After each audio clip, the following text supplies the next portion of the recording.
지난달 27일 밤 2018 러시아 월드컵에서 한국과 독일이 축구 경기를 했습니다. 독일과 한국이 축구 경기를 하는 것을 보면서 다들 한국이 이길 것이라고 생각한 사람들은 거의 없었습니다. 이겨도 한 5대0 정도로 독일이 이길 것이다. 보니까 중국에서는 집을 담보로 해서 베팅을 했어요. 그래서 독일이 이길 것이다. 얼마나 확실하면은 자기 부인까지 내놓고 베팅을 한 사람이 있겠어요. 이런데 결과가 어떻게 되었느냐 하는 것입니다. 여러분 잘 아시다시피 우리나라가 독일을 2대0으로 이겼어요. 독일은 세계 랭킹 1위고 우리는 FIFA 랭킹 57위가 되는 그런 나라입니다. 이것을 보면서 우리가 알 수 있는 것은 뭐냐면 미래를 예측할 수 있는 일이라는 것은 힘들다라고 하는 것입니다. 그 짧은 기간의 축구 경기마저도 예측할 수가 없다라고 하는 것입니다. 그런데 오늘 성경을 보게 되어지면 예수님께서 엄청난 미래의 예언을 하시고 계신 것을 봅니다.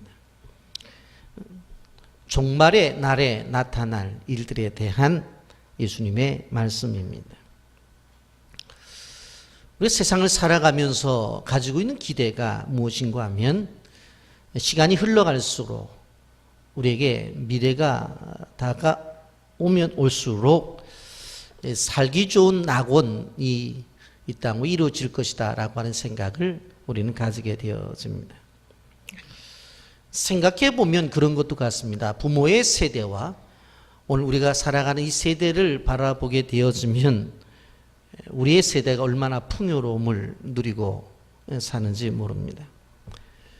마음만 먹으면 해외여행도 갈 수 있고 맛집을 찾아다니면서 사진을 찍고 이렇게 인스타그램에 계속 올리게 되어지고 페이스북에 올리게 되어지면 다른 사람들이 그런 것을 보면서 또 같이 행복해하는 것을 보게 됩니다. 우리 부모님의 세대는 기껏 해봤자 채널이 3개였어요. KBS, MBC, SBS. 그러나 지금 채널은 수백 개가 되어집니다.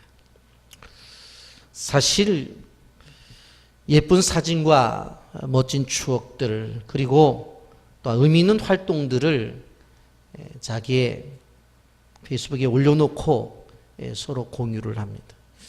오늘 레슨이 찬송을 불렀지만 이제 얼마 있으면 필리핀 장학생들 페이스북에 다 올라서 이제 이 아이 찬송을 보면서 다들 또 즐거워할 것입니다.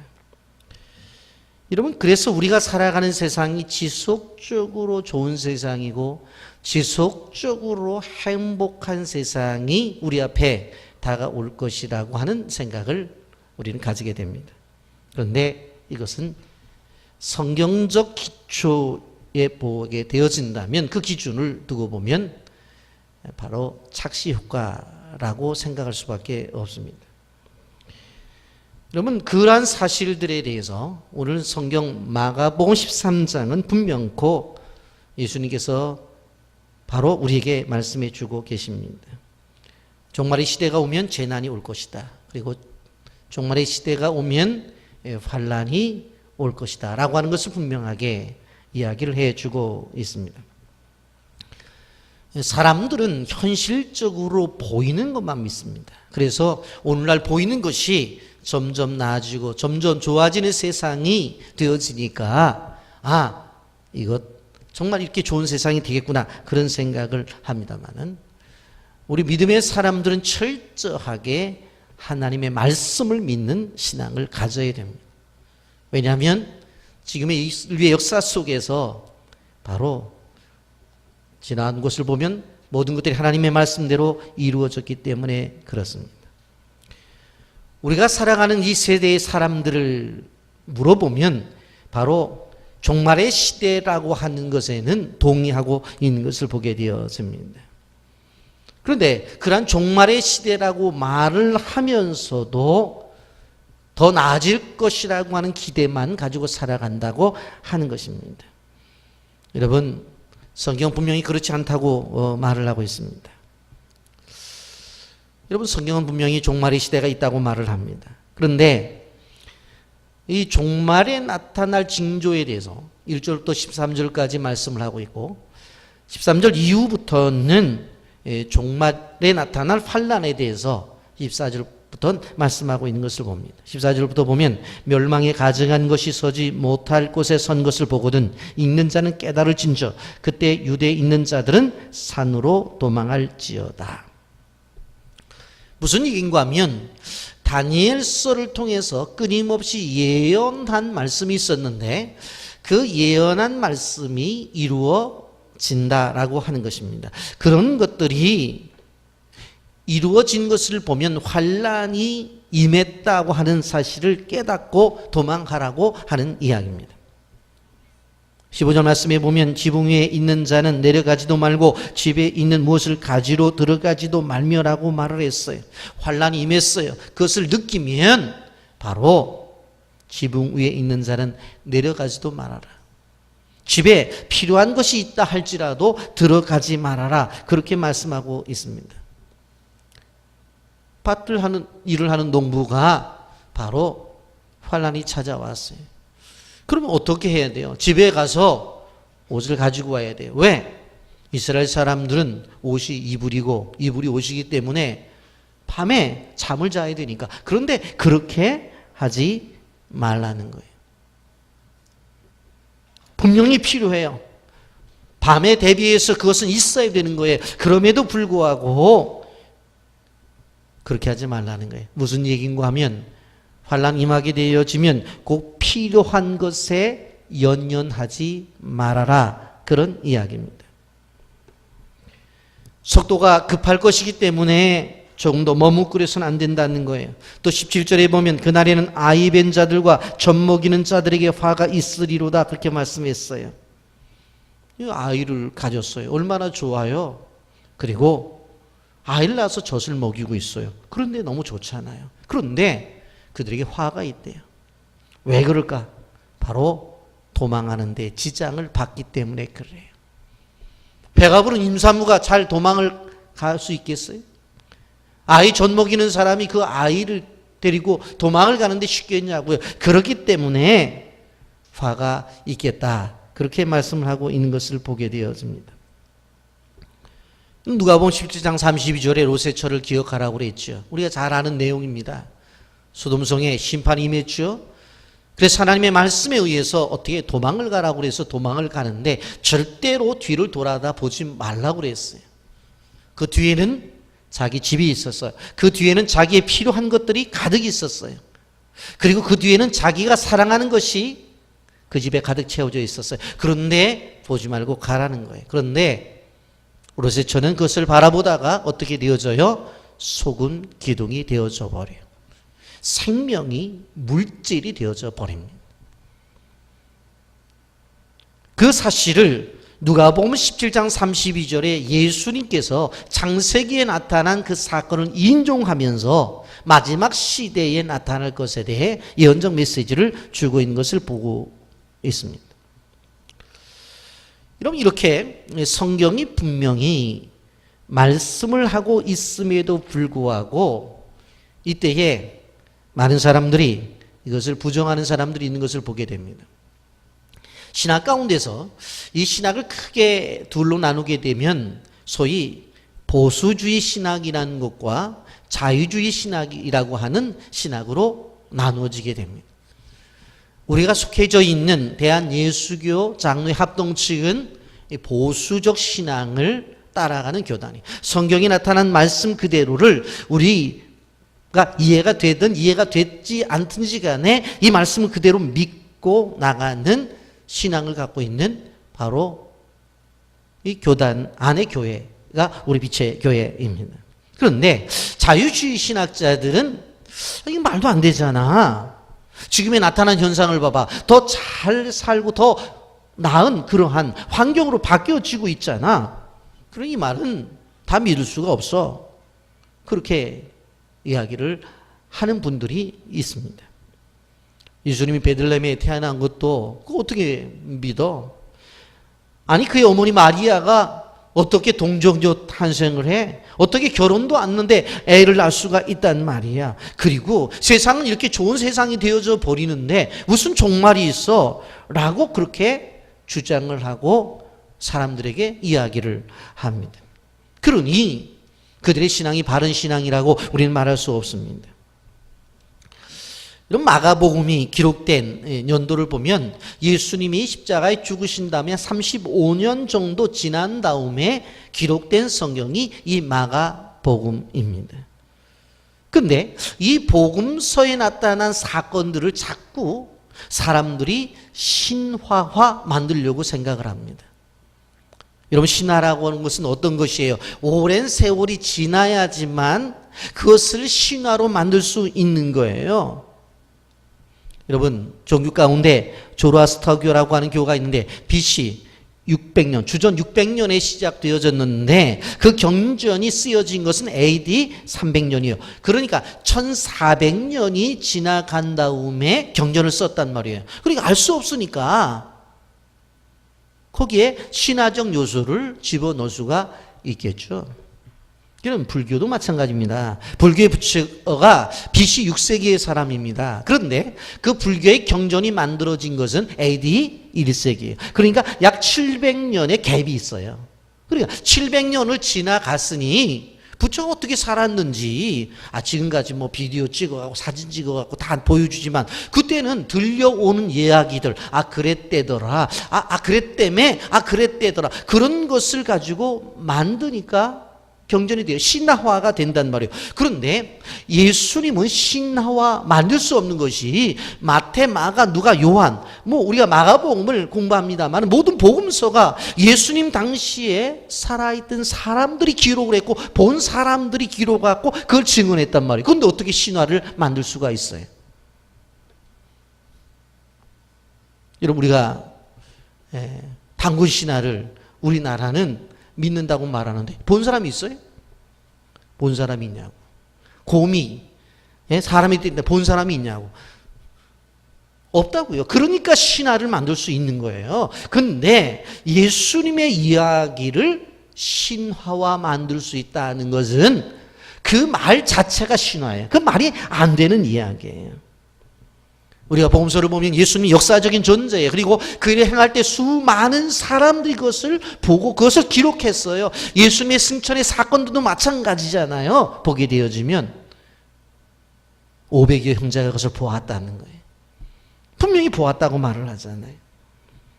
여러분, 우리는 분명히 그 성경에 기록이 되어 있기 때문에 이 예수님의 행하신 모든 것들 또 그분이 말씀하신 것들도 우리는 믿는다고 하는 것을 우리는 기억해야 돼요. 누가복음 10장 26절에 노아의 때에 된 것과 같이 인자의 때도 그러하리라고 분명히 말씀하고 있는 것을 보게 되어집니다.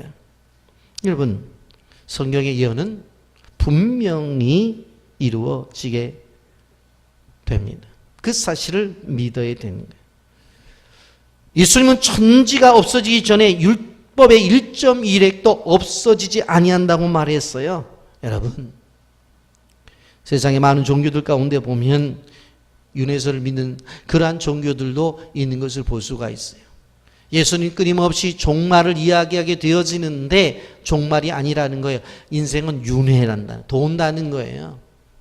어떤 분에게 보신탕을 먹으러 가자고 그랬더니 아이고 보신탕은 안 드신다고. 왜 그러냐고 그랬더니 개를 사랑하는 모임인 개사모인 줄 알았더니 그게 아니라 지금 내가 보신탕을 먹게 되어지면 다음 세대에 나는 개로 태어나고 지금 개는 주인으로 태어난다는 거예요. 그래서 안 드신다는 거예요.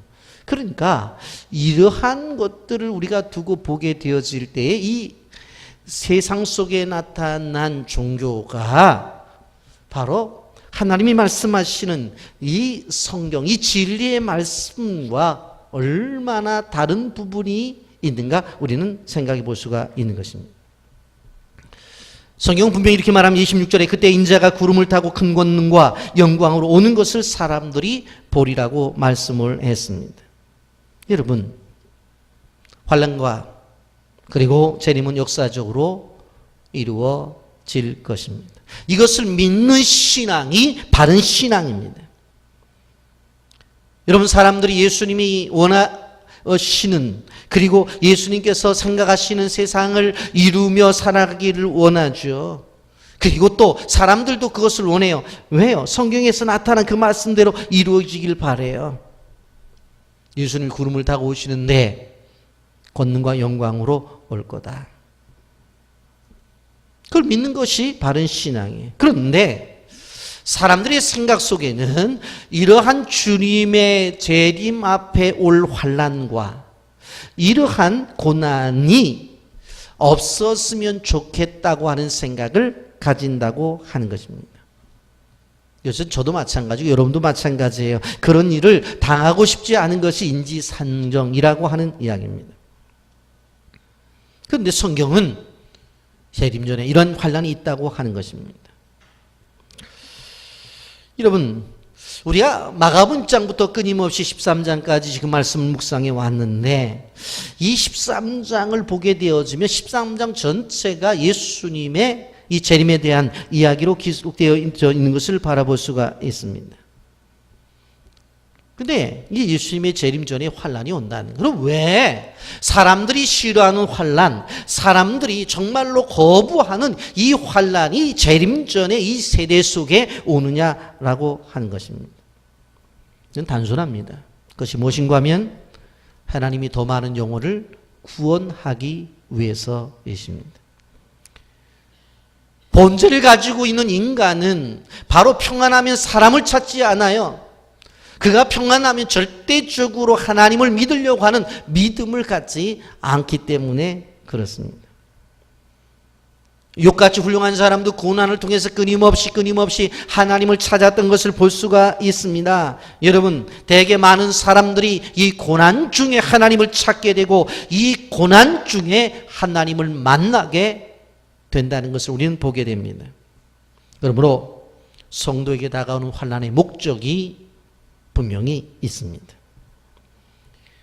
성도의 삶과 그들의 가정 속에서 고난이 당하는 것이 하나님의 취미 생활이 아니라는 거예요. 하나님께서는 김 집사님에게 고난 주다가 그만 거둬들이고 그 다음에 박 집사님 주더니 그 다음에 이 집사님에게 주고 여기저기 고난을 나눠주는 어떠한 취미 생활 하시는 분이 아니라고 하는 거예요. 우리는 이 고난을 통해서 이루어지는 순기능을 생각해 봐야 되는 것입니다. 그렇기 때문에 그 고난 속에 나타난 하나님의 순기능을 생각한다면 그 속에서 하나님의 사랑을 찾아야 돼요. 그 속에서 하나님의 은혜를 찾아야 돼요. 그 속에서 하나님의 인도하심을 찾아야 돼요. 그리고 깊이 하나님을 이해하려고 노력해야 돼요. 그러면 그 고난 속에서 하나님을 더욱더 발견하게 되는 것입니다. 여러분, 성도에게 고난이 고난으로 끝나지 않습니다. 하나님이 성도들을 무너뜨리려고 망하게 하려고 고난을 주는 것이 아니에요. 여러분, 고난의 순기능은 성도들을 정화시키기 위해서 하나님께서 주시는 것이라고 하는 것을 우리는 알아야 돼요. 믿음의 사람으로 나아가기 위한 단련의 과정이 고난이라고 하는 것을 아셔야 돼요. 그렇기 때문에 이 시간 여러분들에게 말씀을 드립니다. 고난 중에 있는 성도님들 힘을 내십시오. 이것은 하나님이 여러분을 버리시는 것이 아니고 오히려 하나님이 여러분에게 은혜를 주고 여러분을 세우시기 위한 하나의 과정입니다. 전같이 순수한 믿음의 사람으로 만들기 위한 하나님의 방법이라는 사실을 알아야 돼요. 그래서 이 고난의 때가 되어지면 하나님이 세우신 세움의 종이 되어서 하나님 앞에 더욱더 쓰임받을 수 있다는 사실을 기억해야 되는 거예요. 환난은 바로 주님 재림을 준비하는 과정이라고 하는 것입니다. 그러면 진정한 믿음을 가진 사람은 환난이 오더라도 두려워하지 않습니다. 오히려 이 환난 속에 주님의 재림을 준비하는 것입니다. 그렇다고 한다면 이러한 종말의 시기를 성경이 말씀하고 있는데 이 종말의 시기에 우리가 해야 될 것이 무엇이냐. 18절 말씀 다 같이 읽어봅니다. 시작. 일이 겨울에 일어나지 않도록 기도하라. 이 일이 겨울에 일어나지 않도록 해야 될 것이 무엇이냐? 기도라고 말씀했어요. 마태복음 24장 20절 말씀에 너희가 도망하는 일이 겨울에나 안식일에 되지 않도록 기도하라고 그랬어요. 여기에 보니까 겨울에나 안식일 그랬어요. 여러분 겨울에 도망가려고 하면 얼마나 힘들어요. 여러분 6.25 전쟁은 여름에 일어났어요. 그래서 전쟁통에 피난 가기가 그래도 수월했어요. 왜? 여름이니까. 어디 가서 풀이라도 뜯어 먹었으니까. 그런데 일사후퇴는 언제 일어났어요? 겨울에 일어났어요. 여러분 우리 기록들 보세요. 일사후퇴 때 도망가던 남으로 내려오던 사람들 보세요 한번. 그냥 칭칭 그냥 눈만 내놓고 얼굴 싸고 보따리 짊어지고 애들 들쳐업고 얼마나 힘들었어요 겨울. 그래서 겨울에 피난 가기 힘드니까 겨울에 일어나지 않도록 기도해라. 그리고 안식일에 일어나지 않도록 기도하라고 그랬어요. 여러분 이스라엘 사람들은 안식일이 되면 멀리 가지 못했어요. 정해진 거리가 2000규빗이었어요. 2000규빗은 얼마 정도 되냐면 예루살렘 성전을 한 바퀴 도는 거예요. 우리 식으로 말하면 한 1km 정도가 되었어요. 근데 1km 정도밖에 못 가는데 그 뭐 얼마 가겠어요. 근데 거기 이상 가게 되면 안 돼요. 그러니까 안식일에 이루어지면 안 되잖아요. 그래서 겨울이나 안식일에 되지 않도록 기도하라고 한 것입니다. 근데 이 환란이 대단해요. 19절 보십시오. 이는 그 날들이 환란의 날이 되겠습니다. 하나님께서 창조하신 시초부터 지금까지 이런 환란이 없었고 후에도 없으리라. 이 환란이 지금까지 그런 환란이 없었대요. 앞으로도 이런 환란이 없을 거래요. 우리는 경험하지 못했지만 성경에 보면 노아의 홍수 같은 그런 환란들, 소돔과 고모라가 불타없었던 그런 환란보다도 더 극한 환란이 올 것이라고 말씀을 해요. 그러나 20절에 우리에게 소망의 말씀을 주세요. 만일 주께서 그 날들을 감하지 아니하셨더라면 모든 육체가 구원을 얻지 못할 것이거늘 자기가 택하신 자들을 위해 그 날들을 감하셨느니라. 하나님께서 택하신 자들의 고난의 기간을 감해 주셨다. 하나님께서 택하신 자들이 받을 환난의 시간들을 줄여주셨다는 거예요. 여러분 다니엘서 보십시오. 다니엘서 7장 25절에 그가 장차 지극히 높으신 이를 말로 대적하며 또 지극히 높으신 이의 성도를 괴롭게 할 것이며 그가 또 때와 법을 고치고자 할 것이며 성도들은 그의 손에 붙임받으어 한 때와 두 때와 반 때를 지나리라. 때가 분명히 있는데 줄여주신다고 분명히 말씀해요. 다니엘서 9장 27절 그가 장차 많은 사람들과 더불어 한 일해 동안에 언약을 굳게 맺고 그가 그 일의 절반의 제사와 예물에 금지할 것이며 또 보악하여 가증한 것이 날개를 의지하여 설 것이며 또 이미 정한 종말까지 진노가 황폐하게 하는 자들에게 쏟아지리라 하였느니라 하니라 그랬어. 한 일해 동안인데 그 일의 절반으로 줄여주시겠다. 다니엘서 12장 7절 말씀. 내가 들은즉 그 세마 보옷을 입고 강물 위쪽에 있는 자가 자기의 좌우 손을 들어 하늘을 향하여 영원히 살아계시는 이를 가리켜 맹사 이르되 반드시 한때 두때 반때를 지나서 성도의 권세가 다 깨지기까지니 그렇게 되면 이 모든 일이 다 끝나리라. 줄여주신다는 거예요. 줄여주신다. 다니엘서 13장 5절 또 짐승이 과장되고 신성 모독을 하는 말한 입을 받고 또 42달 동안 일할 권세를 받으니. 여러분 성경은 분명코 고난의 기간이 있다고 그랬어요. 환난의 기간이 있다고 그랬어요. 그런데 그 기간 동안 하나님 믿는 성도들은 어떻게 하신다? 줄여주신다. 아멘?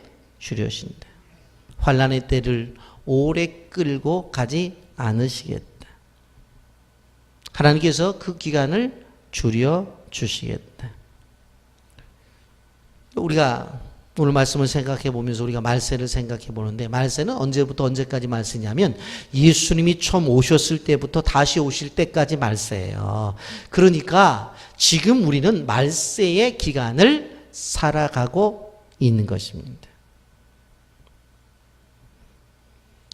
그럼 이 말세의 기간 동안에 우리가 해야 될 것이 뭐냐고 계속 반복해서 말해요. 요한복음 16장 25절부터 33절에 보면 예수님께서 뭘 부탁하셔요? 요한복음 16장 26절에 그날에 너희가 내 이름으로 구할 것이요 그랬어요. 환난의 날에 해야 될 것 뭐예요? 예수님의 이름으로 기도하는 거예요. 고난의 날에 해야 될 것이 뭐예요? 예수 그리스도의 이름으로 기도하는 거예요. 기도. 이런 기도를 하게 되어지면 내 마음속에 평안을 얻는다는 분이 계세요. 맞아요. 기도하면 평안을 얻어요. 그런데 우리 프로테스탄트의 기도는 단순한 평안만 얻는 것이 아니라 더 나아가 실제적인 힘이 있어서 그 문제를 해결하는 능력이 있습니다. 여러분 그 사실을 알아야 돼요. 기도했더니 불안한 것들이 마음이 평안해졌다. 좋습니다. 그럴 수 있습니다. 그러나 하나님이 우리에게 주신 기도의 능력은 단순한 평안함을 뛰어넘어서 우리가 가지고 있는 문제를 해결하는 능력이 기도에 있다라고 하는 것입니다. 1517년 마르틴 루터가 비렌베르크 교회 문 앞에 바로 95개 저항의 캐톨릭을 향한 항해문을 써놓습니다. 한마디로 말하면 종교개혁 선언문이라고 말할 수 있습니다. 여러분 그 당시에 로마인 캐톨릭의 모든 정치, 사회, 문화 모든 것을 지배할 때에 이렇게 마르틴 루터가 일어나서 95개의 항의문을 제출을 하고 그걸 붙여놓고 소리를 낼 수 있었던 것이 뭡니까? 바로 그의 기도의 능력이었던 것입니다. 이런 백화점 왕이라고 불리는 워너 메이커, 그도 사업을 하다가 부도가 난 사람이었어요. 그런데 그가 일어날 수 있었던 것, 그것도 바로 기도였습니다. 작곡가 하이들에게 한 평론가가 물어봤어요. 당신은 어떻게 그렇게 초인적인 열정을 가지고 곡을 쓰며 그리고 그렇게 힘들고 어려운 일들을 어떻게 견뎌냅니까? 그렇게 물을 때에 바로 하이든이 이렇게 얘기를 합니다. 저희 집에 오면 작은 골방이 하나가 있습니다. 저는 작곡하다가 지칠 때, 악상에 생각하지 않을 때는 그 문을 열고 들어가서 무릎을 꿇고 하나님 앞에 구합니다. 그러면 하나님이 새 힘을 주시고 그리고 새로운 악상이 떠오릅니다. 제가 그래서 제자 훈련할 때 꼭 말씀드리는 게 뭐예요? 여러분 집에 방이 몇 개 있으면 그 가운데 하나는 기도실로 꼭 만들어라 부탁을 드리는 거예요. 찰스 웨슬리는 매일 2시간씩 기도를 했고 존 웨슬리는 새벽 4시에 일어나 기도를 했다고 합니다. 존 플리처는 종종 철야 기도를 했어요. 여러분 전쟁과 평화를 쓴 톨스토이, 그가 무슨 얘기를 했어요? 기도할 때 힘을 얻지만 기도를 중지할 때는 힘을 잃었다고 그는 고백을 하고 있어요. 여러분 제너럴 모터스사의 최고의 엔지니어인 찰스 캐터링이 이런 고백을 합니다. 어느 날 모임 속에서 어떤 한 사람이 이런 질문을 해요. 캐터링 씨, 당신의 손으로 한 일 가운데서 가장 귀하고 가치 있는 일이 무엇이라고 생각하십니까? 많은 사람들이 그런 생각을 했을 거예요. 아, 저 손으로 엔진을 만들어냈으니까 제가 이 손으로 엔진을 만들어냈습니다. 그래서 이 제너럴 모터스라고 하는 회사를 온전히 이루었습니다. 라고 그렇게 대답할 줄 알았어요. 그런데 이 사람이 뭐라고 대답을 해요? 저는 이 손으로 한 일 중에 가장 중요한 일은 이 두 손을 붙잡고 기도한 일이었습니다. 여러분 생각해 보세요. 모든 사람들은 그 손으로 만들어 놓은 엔진이 가장 귀한 일이라고 생각했을 거예요. 그런데 정작 그는 그러한 고백을 하지 않고 어떠한 고백을 합니까? 바로 엎드려서 두 손을 모으고 기도한 기도의 손을 그는 신앙으로 고백을 하고 있는 것입니다. 여러분이 기억해야 돼요. 기도는 능력이 있습니다. 그래, 기도는 낙심해서 일으켜줍니다. 기도는 창조적인 능력이 있기에 세상을 변화시킬 수 있습니다. 기도는 단순한 평강을 얻는 수단이 아니라 그것을 뛰어넘어서 실제적으로 우리의 삶 속에서 효용성이 있고, 기도는 실제성이 있어서 능력의 통로로서 우리의 필요를 채워주는 창조적인 힘이 있습니다. 이게 기도입니다. 그래서 고난의 시간에 더욱더 기도하십시오. 환난이 다가올 때 기도하십시오. 고난의 순간에 무릎을 꿇고 두 손을 모으십시오. 여러분의 인생에 들어오고 있는 풍랑을 만났을 때도 여러분이 일어나서 그 풍랑을 향해 잔잔하라 고요하라 명령의 기도를 하십시오.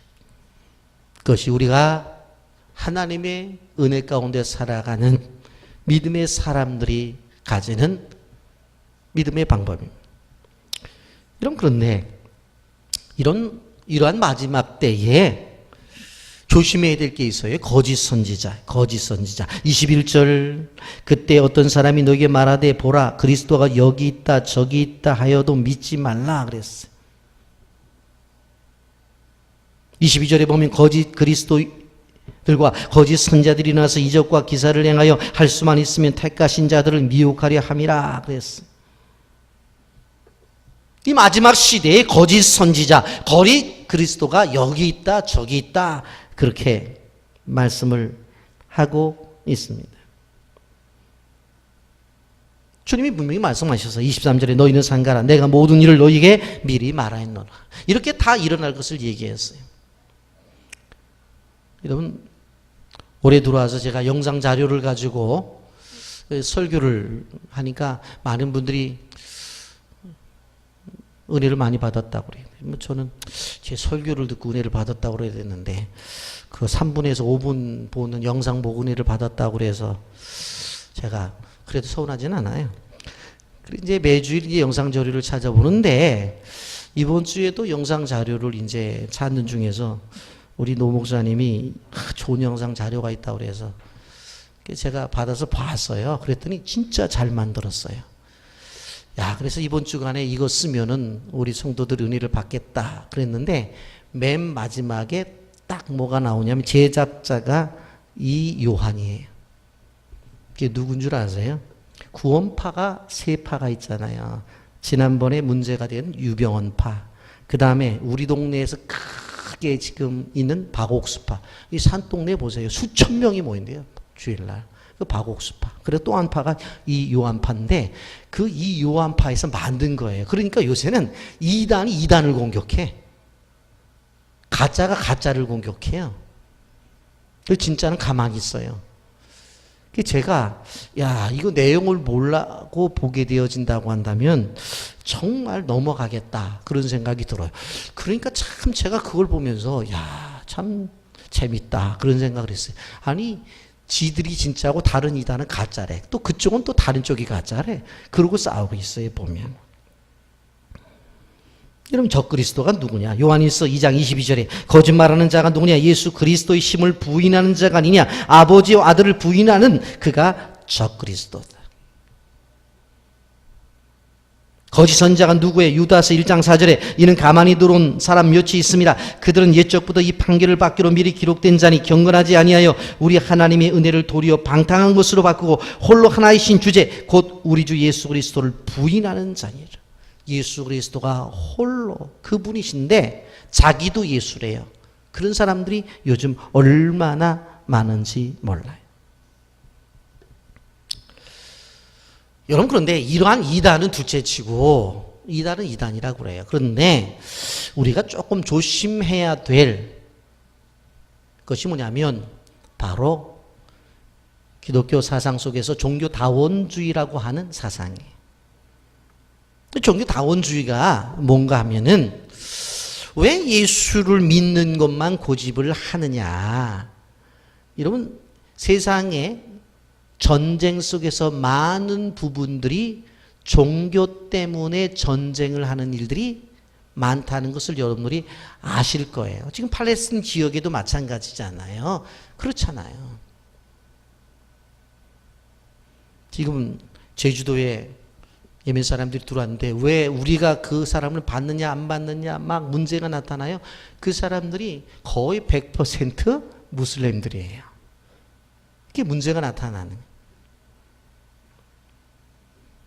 여러분, 그런데 꼭 예수를 믿어야지만 천국 가느냐? 그건 아니다. 바로 불교의 부처를 믿어도 나중에 가보면 극락이라고 하는데 가보니까 우리가 말하는 천당과 똑같다. 중국에서 사람들이 말하는 상제도 똑같아. 다 똑같다는 거예요. 가는 길이 다를 뿐이지.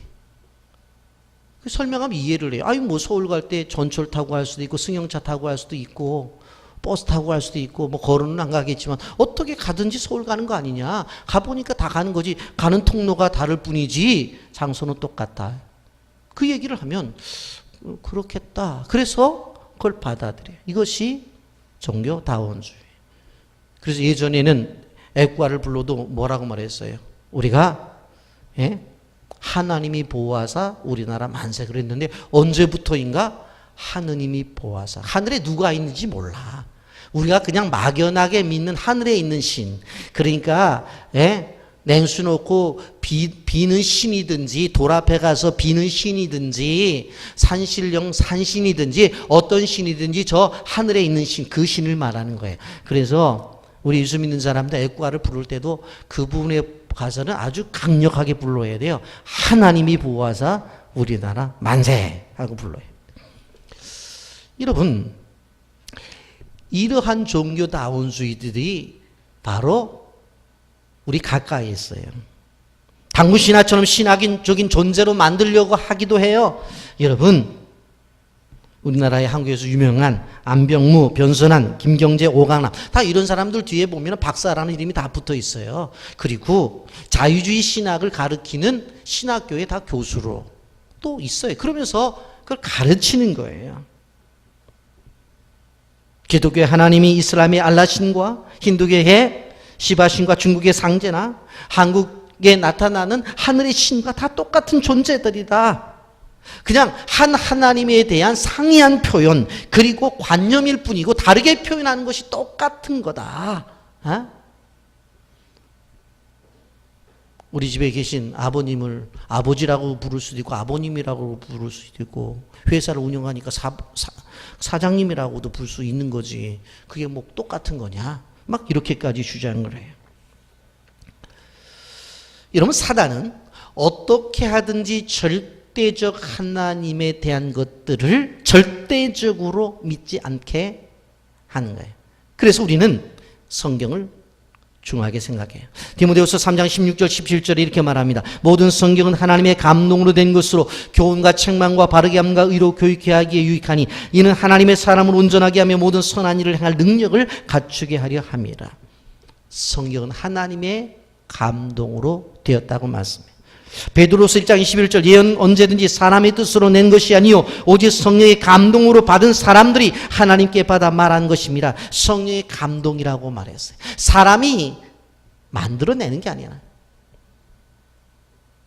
당신은 국문학과 졸업이니까 뭐 성경 좀 써봐 그런 내용이 아니라고요. 여러분, 종말의 시대가 가면 갈수록 예수 그리스도의 신성과 예수 그리스도의 유일하심을 부인하는 존재들은 끊임없이 나타나요. 그런데 문제는 그들도 이적을 행해요. 그들도 기사를 보여줘요. 그렇기 때문에 속을 수밖에 없어요. 그렇기 때문에 성도는 깨어 기도해야 되는 거예요.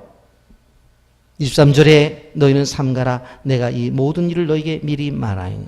삼가라 무슨 뜻입니까? 삼가라. 깨어 기도하면서 깨어서 늘 묵상하면서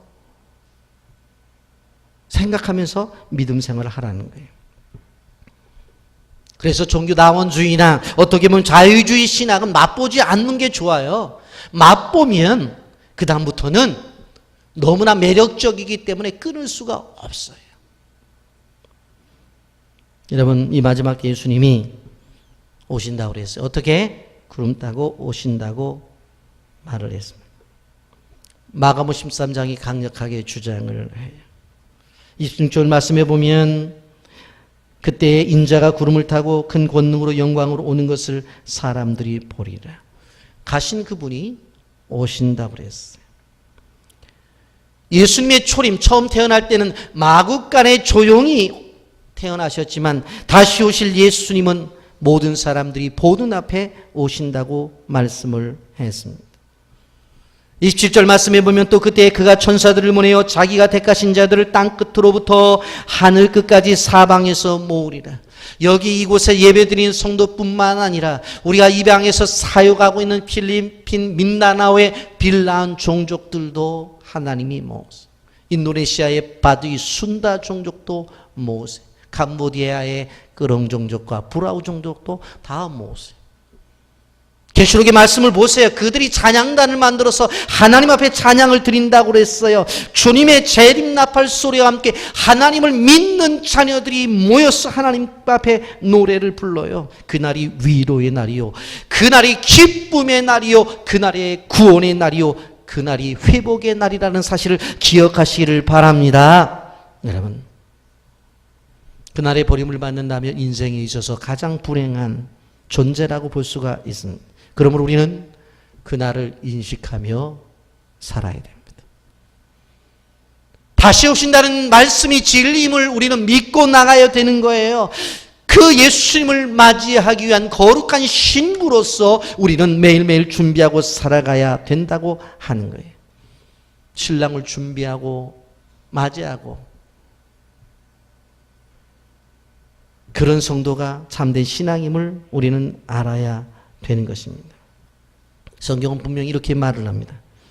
계시록 22장 18절부터 21절에 보면 내가 이 두루마리 예언의 말씀을 듣는 모든 사람에게 증언하노니 만일 누구든지 이것들 외에 더하면 하나님이 두루마리에 기록된 재앙들을 그에게 더하실 것이요 만일 누구든지 이 두루마리의 예언의 말씀에서 제하여 버리면 하나님이 이 두루마리에 기록된 생명나무와 및 거룩한 성의 참여함을 제하여 버리시리라.